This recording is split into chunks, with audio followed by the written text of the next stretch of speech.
So, you're thinking about getting a MacBook, right? Or maybe you just pulled the trigger. The ads look amazing, the reviews are all glowing, but what's the real story? What's it actually like to live with one, long after the shiny newness wears off? Well, that's exactly what we're going to get into. We're peeling back the curtain on the day-to-day reality of owning one of these things. And it all starts right here, the second you open that box. This quote just nails it. It's not like booting up any other computer for the first time. There's this feeling. It's a physical, tactile thing that immediately lets you know that this is something different. It really sets the tone for everything that comes next. All right, so let's call this first part the dream. You know what I'm talking about, right? It's that honeymoon period, that phase where the machine feels absolutely flawless, everything is polished, and it's exactly what you hoped it would be. It's that feeling that you didn't just buy a laptop, you invested in something truly special. And it's all about the little things, you know? They all add up.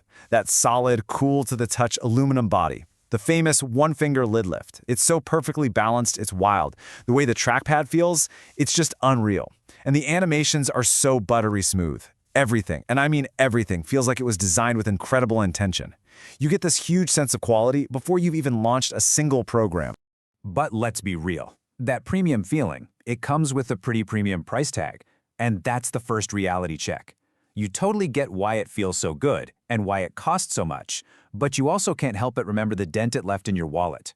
This is really the first moment that the dream of owning a Mac smacks right into the reality of, well, paying for it. Okay, so after you've settled in a bit, you start to discover what I like to call the everyday magic. This is when you're just using it. For work, for fun, for whatever. And you start to notice the things that are just flat out awesome. These are the big wins, the undisputed champs that make you go, yep, okay, I definitely made the right call here. And the number one thing, the one that blows pretty much everyone's mind if they're coming from another laptop, is the battery. Seriously. That constant little voice in the back of your head going, where's an outlet? I need an outlet. It just vanishes. You can close the lid, walk away for hours, come back, and the battery's barely moved. It completely changes your relationship with your laptop. Yeah, this quote sums it up perfectly. It honestly feels a little bit illegal at first. You get this freedom that you're just not used to. No more freaking out when you see that 40% warning, no more scoping out tables near the wall at a cafe. You just use the thing, and it just goes and goes and goes. All right, but you knew this was coming, right? The honeymoon doesn't last forever. As you really start living with the machine day in and day out, you begin to bump into the hidden catches. These are the trade-offs, the limitations that are just part of the deal when you buy into the Apple world. So performance is a really interesting one because it's like a tale of two cities. For creative stuff, video editing, coding, multitasking, it's an absolute beast. Apps are snappy, everything's smooth, and the best part, the fans almost never kick on. It's dead silent.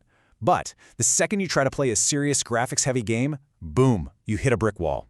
This thing is a finely tuned tool for work, not a gaming rig, not by a long shot. Okay, now this next one, this is a tough lesson that a lot of people learn way too late. Remember that screen when you were buying it, asking how much memory and storage you wanted? Well, it turns out that screen is way more important than you probably thought. Why? Because those choices you make, they're permanent.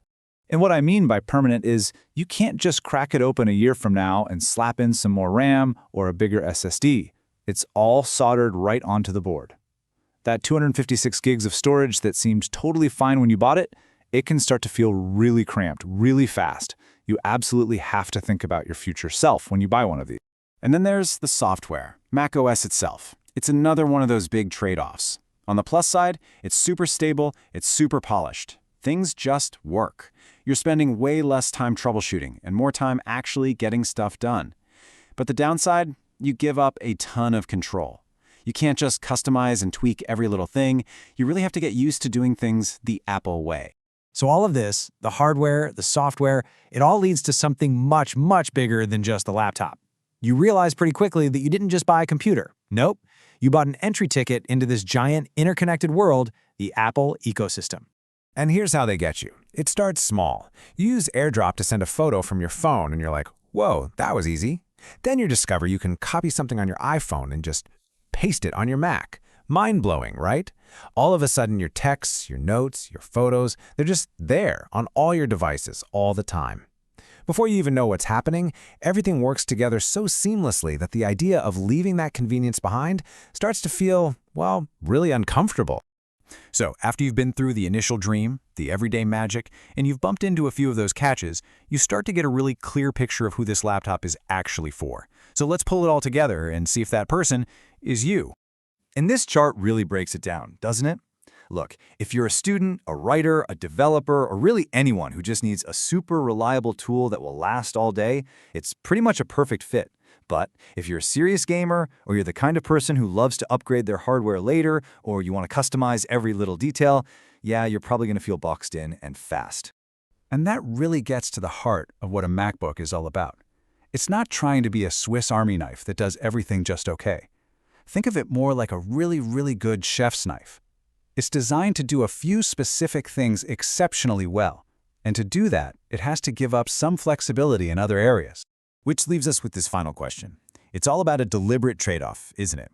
A choice between this polished, perfect, seamless experience and total open flexibility. So you have to ask yourself, is that trade-off worth it for you? Your answer to that one question will tell you everything you need to know about whether the MacBook experience is the right one for you.